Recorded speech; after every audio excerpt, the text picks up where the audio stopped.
ನಮಸ್ಕಾರ. ಆರ್ಆರ್ ವಿರುದ್ಧದ ಪಂದ್ಯಕ್ಕಾಗಿ ಆರ್ಸಿಬಿ ತಂಡದಲ್ಲಾಯಿತು ದೊಡ್ಡ ಬದಲಾವಣೆ. ಹೀಗಿರಲಿದೆ ನೋಡಿ ಹೊಸ ಪ್ಲೇಯಿಂಗ್ 11 ತಂಡಕ್ಕೆ ಎಂಟ್ರಿ ಕೊಟ್ಟರು ಸ್ಟಾರ್ ಆಟಗಾರರು. ಹಾಗಾದರೆ ಸುದ್ದಿಯ ಸಂಪೂರ್ಣ ಮಾಹಿತಿ ಏನು?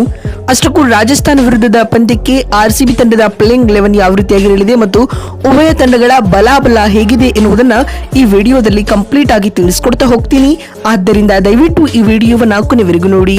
ಆದರೆ ಅದಕ್ಕಿಂತಲೂ ಮುನ್ನ ನೀವು ಕೂಡ ಆರ್ಸಿಬಿ ತಂಡದ ಅಪ್ಪಟ ಅಭಿಮಾನಿಗಳಾಗಿ ಈ ವಿಡಿಯೋವನ್ನ ನೋಡುತ್ತಿದ್ದರೆ ತಪ್ಪದೆ ಈ ಕೂಡಲೇ ಈ ವಿಡಿಯೋಗೊಂದು ಲೈಕ್ ಮಾಡಿ ಹಾಗೂ ನಮ್ಮ ಚಾನೆಲ್ಗೊಂದು ಸಬ್ಸ್ಕ್ರೈಬ್ ಮಾಡಿ.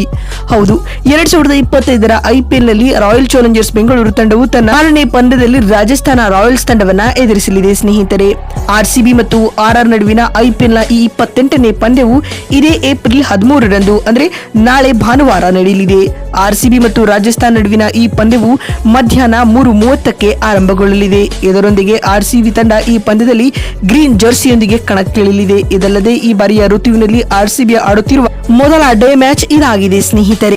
ಮತ್ತು ಆರ್ಸಿಬಿ ತಂಡ ಈಗಾಗಲೇ ಲೀಗ್ ಸುತ್ತಿನಲ್ಲಿ ಆಡಿದ 5 ಪಂದ್ಯಗಳಿಂದ 3 ಗೆಲುವು ಹಾಗೂ 2 ಸೋಲುಗಳನ್ನ ಕಂಡಿದೆ. ಅತ್ತ ರಾಜಸ್ಥಾನ ರಾಯಲ್ಸ್ ತಂಡವು ಕೂಡ ಆಡಿದ 5 ಪಂದ್ಯಗಳಿಂದ 3 ಸೋಲು ಹಾಗೂ 2 ಗೆಲುವುಗಳನ್ನ ಕಂಡಿದೆ.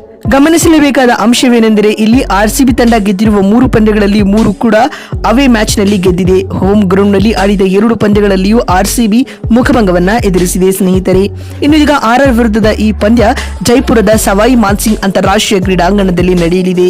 ಹೀಗಾಗಿ ಇಲ್ಲಿ ಆರ್ಸಿಬಿ ಗೆಲ್ಲುವ ಅಡ್ವಾಂಟೇಜ್ ಪಡೆದುಕೊಳ್ಳಲಿದೆ. ಈ ಮಧ್ಯೆ ಆರ್ಆರ್ ವಿರುದ್ಧದ ಪಂದ್ಯಕ್ಕೂ ಮುನ್ನವೇ ಆರ್ಸಿಬಿ ತಂಡದ ಪ್ಲೇಯಿಂಗ್ 11 ನಲ್ಲಿ ಮಹತ್ವದ ಬದಲಾವಣೆಗಳಾಗಲಿವೆ. ಅವುಗಳ ಪೈಕಿ ಲಿಯಾಮ್ ಲಿವಿಂಗ್ಸ್ಟನ್ ಅವರನ್ನ ತಂಡದಿಂದ ಕೈಬಿಟ್ಟು ಅವರ ಸ್ಥಾನದಲ್ಲಿ ಜೋಕರ್ ಬೆಥೆಲ್ ಅಥವಾ ರೋಮಾರಿಯೋ ಶೆಫರ್ಡ್ ಇವರಿಬ್ಬರಲ್ಲಿ ಒಬ್ಬರಿಗೆ ಪ್ಲೇಯಿಂಗ್ 11 ನಲ್ಲಿ ಚಾನ್ಸ್ ನೀಡಲಾಗುತ್ತದೆ. ಯಾಕಂದ್ರೆ ಲಿಯಾಮ್ ಲಿವಿಂಗ್ಸ್ಟನ್ ಕಳೆದ 5 ಪಂದ್ಯಗಳಲ್ಲಿ ಹೇಳಿಕೊಳ್ಳುವಂತ ಆಟವನ್ನ ಆಡಿಲ್ಲ. ಬ್ಯಾಟಿಂಗ್ ನಿಂದಾಗಲಿ ಅಥವಾ ಬೌಲಿಂಗ್ ನಿಂದಾಗಲಿ ಅಷ್ಟೇನು ಕೊಡುಗೆ ನೀಡಿಲ್ಲ. ಹೀಗಾಗಿ ಲಿಯಾಮ್ ಲಿವಿಂಗ್ಸ್ಟನ್ ಅವರನ್ನ ಕೈಬಿಟ್ಟು ಇಲ್ಲಿ ಜೋಕರ್ ಬೆಥೆಲ್ ರವರಿಗೆ ಚಾನ್ಸ್ ನೀಡುವ ಸಾಧ್ಯತೆ ಹೆಚ್ಚಾಗಿದೆ. ಇನ್ನುಳಿದಂತೆ ಪಡಿಕಲ್ ಬದಲು ಮನೋಜ್ ಭಾಂಡಿಗೇರ್ ಅವರನ್ನ ಆಡಿಸಬೇಕು ಎಂಬ ಕೂಗು ಜೋರಾಗಿ ಕೇಳಿಬರುತ್ತಿದ್ದರೂ ಕೂಡ ಪಡಿಕಲ್ ರವರಿಗೆ ಮತ್ತೊಂದು ಚಾನ್ಸ್ ನೀಡುವ ನಿರೀಕ್ಷೆ ಇದೆ. ಇದನ್ನ ಬಿಟ್ಟರೆ ಆರ್ಸಿಬಿ ತಂಡದಲ್ಲಿ ಅಂತಹದ್ದೇನು ದೊಡ್ಡ ಬದಲಾವಣೆ ಕಂಡು ಬರುವುದಿಲ್ಲ. ಅತ್ತ ರಾಜಸ್ಥಾನ ರಾಯಲ್ಸ್ ತಂಡವು ಕೂಡ ಇತ್ತೀಚೆಗೆ ಗೆಲುವಿನ ಟ್ರ್ಯಾಕ್ ಗೆ ಮರಳಿದೆ. ಅದರಲ್ಲಿಯೂ ಚೋಫ್ರಾ ಆರ್ಚರ್ ಅದ್ಭುತ ಬೌಲಿಂಗ್ ಸ್ಪೆಲ್ ಗಳನ್ನ ಮಾಡುತ್ತಿದ್ದಾರೆ. ಹೀಗಾಗಿ ಆರ್ಚರ್ ವಿರುದ್ಧ ಆರ್ಸಿಬಿಯ ಬ್ಯಾಟ್ಸ್ಮನ್ ಗಳು ಪವರ್ ಪ್ಲೇ ನಲ್ಲಿ ಯಾವ ರೀತಿಯಾಗಿ ಆಡುತ್ತಾರೆ ಎನ್ನುವುದು ಮ್ಯಾಚ್ ಡಿಸೈಡ್ ಆಗಲಿದೆ ಅಲ್ಲೇ. ಅದನ್ನ ಬಿಟ್ಟರೆ ಡೆತ್ ಓವರ್ ಗಳಲ್ಲಿ ಸಂದೀಪ್ ಶರ್ಮಾ ಹಾಗೂ ತುಷಾರ್ ದೇಶಪಾಂಡೆ ಬೌಲಿಂಗ್ ಮಾಡ್ತಾರೆ. ಅದು ಅಷ್ಟೊಂದು ಎಫೆಕ್ಟಿವ್ ಆಗಿ ಆರ್ಸಿಬಿ ಬ್ಯಾಟ್ಸ್ಮನ್ ಗಳಿಗೆ ಕಾಣಿಸಿಕೊಳ್ಳಲ್ಲ. ಮತ್ತು ಬ್ಯಾಟಿಂಗ್ ವಿಭಾಗದಲ್ಲಿ ರಾಜಸ್ಥಾನ ರಾಯಲ್ಸ್ ತಂಡದ ಪರ ಸಂಜು ಸ್ಯಾಮ್ಸನ್, ಯಶಸ್ವಿ ಜೈಸ್ವಾಲ್, ರಿಯಾನ್ ಪರಾಗ್, ನಿತೀಶ್ ರಾಣಾರಂತ ಬೆಸ್ಟ್ ಬ್ಯಾಟ್ಸ್ಮನ್ ಗಳಿದ್ದರೂ ಆರ್ಸಿಬಿ ಬೌಲರ್ ಗಳ ವಿರುದ್ಧ ಅವರು ರನ್ ಬಾರಿಸಲು ಪರದಾಡ್ತಾರೆ. ಎಸ್ಪೆಷಲಿ ಜೋ ಸಜಲ್ವುಡ್ ವಿರುದ್ಧ ಜೈಸ್ವಾಲ್ ಹಾಗೂ ಸ್ಯಾಮ್ಸನ್ ಯಾವ ರೀತಿಯಾಗಿ ಆಡ್ತಾರೆ ಅನ್ನೋದು ಕೂಡ ಕ್ರೂಷಿಯಲ್ ಆಗಬಹುದು.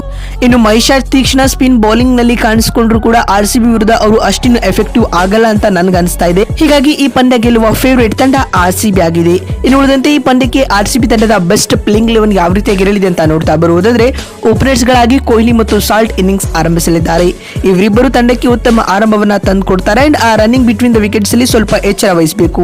ಎಟ್ ನಂಬರ್ 3 ನಲ್ಲಿ ದೇವದತ್ ಪಡಿಕಲ್ ಕಾಣಿಸಿಕೊಂಡ್ರೆ ನಂಬರ್ 4 ನಲ್ಲಿ ರಜತ್ ಪಾಟಿದಾರ್ ಕ್ಯಾಪ್ಟನ್ ಆಗಿ ಕಣಕ್ಕಿಳಿಯಲಿದ್ದಾರೆ. ಇನ್ನು ನಂಬರ್ 5 ನಲ್ಲಿ ಲಿಯಾಮ್ ಲಿವಿಂಗ್ಸ್ಟನ್ ಬದಲು ಇಲ್ಲಿ ಜೋಕರ್ ಬೆಥೆಲ್ ಅವರಿಗೆ ಚಾನ್ಸ್ ನೀಡಲಾಗುತ್ತದೆ. ಎಟ್ ನಂಬರ್ 6 ನಲ್ಲಿ Jitesh Sharma as A wicket keeper come batsman ಆಗಿ ಕಾಣಿಸಿಕೊಂಡ್ರೆ ನಂಬರ್ 7 ನಲ್ಲಿ ಟಿಮ್ ಡೇವಿಡ್ ಫಿನಿಶಿಂಗ್ ನಲ್ಲಿ ಬರಲಿದ್ದಾರೆ. ಆ ಡೆತ್ ಓವರ್ ನಲ್ಲಿ ಟಿಮ್ ಡೇವಿಡ್ ಅದ್ಭುತ ಶಾಟ್ ಗಳನ್ನ ಆಡುವ ಕೆಪಾಸಿಟಿಗಳನ್ನ ಹೊಂದಿದ್ದಾರೆ. ಇನ್ನು number 8ರ ಕ್ರಮಾಂಕದಲ್ಲಿ Krunal Pandey ಕಾಣಿಸಿಕೊಂಡ್ರೆ number 9ನೇ slot ನಲ್ಲಿ ಜೋ ಸಜಲ್ವುಡ್ ಹಾಗೂ 10ನೇ ಕ್ರಮಾಂಕದಲ್ಲಿ ಭುವನೇಶ್ವರ್ ಕುಮಾರ್ ಮತ್ತು 11ನೇ ಹಾಗೂ ಅಂತಿಮ ಕ್ರಮಾಂಕದಲ್ಲಿ ಯಶ್ ದಯಾಲ್ ಆರ್ಸಿಬಿಯ ಪ್ಲೇಯಿಂಗ್ 11 ನ ಭಾಗವಾಗಲಿದ್ದಾರೆ. ಅದೇ ರೀತಿ ನಿಮ್ಮ ಪ್ರಕಾರ ಆರ್ಸಿಬಿ ಮತ್ತು ಆರ್ಆರ್ ನಡುವಿನ ಪಂದ್ಯ ಯಾರು ಗೆಲ್ಲಬಹುದು ಎನ್ನುವುದನ್ನ ಕಾಮೆಂಟ್ ಮಾಡಿ ತಪ್ಪದೇ ತಿಳಿಸಿ. ಮತ್ತೊಂದು ವಿಡಿಯೋದಲ್ಲಿ ಸಿಗ್ತೀನಿ. ಅಲ್ಲಿವರೆಗೂ ನಮಸ್ಕಾರ.